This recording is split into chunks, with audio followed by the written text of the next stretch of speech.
సాక్షి వచ్చేటప్పటికి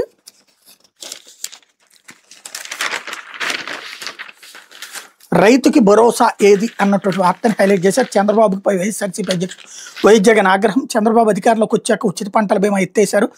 ఏ పంటకు గిట్టుబాటు ధర లేదు. రాష్ట్రంలో ఈ 16 నెలల్లో 16 విపత్తులు వచ్చాయి. ప్రభుత్వం సాయం గుండు సున్నా. వీటికి అదనంగా ఈ తుఫాన్ తోడైంది. దీంతో రైతులు నడ్డి విరిగింది. చంద్రబాబు సృష్టించిన మరో విపత్తి ఇది. వైఎస్ఆర్సీపీ ప్రభుత్వంలో పక్కాగా ఉచిత పంటల బీమా.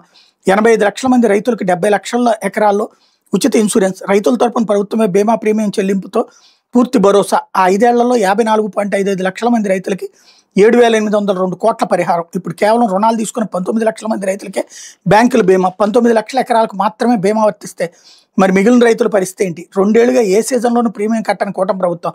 దీంతో అన్నదాతలు తీవ్రంగా నష్టపోయిన పరిస్థితి. అందుకే ఇది ఖచ్చితంగా మ్యాన్ మేడ్ కెలామిటీ. వీళ్ళు అరకొరగా చూపించిన 5.5 లక్షల మందికే ఇన్పుట్ సబ్సిడీకే 600 కోట్లు ఇవ్వాలి. 8 మంది చనిపోతే తుఫానుపై విజయంగా చంద్రబాబు క్రెడిట్ తీసుకోవడం ఏంటి? ఏ ఒక్క మనిషి కూడా చెడిపోకుండా ఉంటే క్రెడిట్ తీసుకున్న అర్థం ఉంటుంది. మోందా తుఫాన్ నేపథ్యంలో పార్టీ రీజనల్ కోఆర్డినేటర్ జిల్లా అధ్యక్షులతో వైఎస్ జగన్ వీడియో కాన్ఫరెన్స్ అన్నట్టు హైలైట్ చేశారు. లేకపోతే కన్నీరే మిగిలి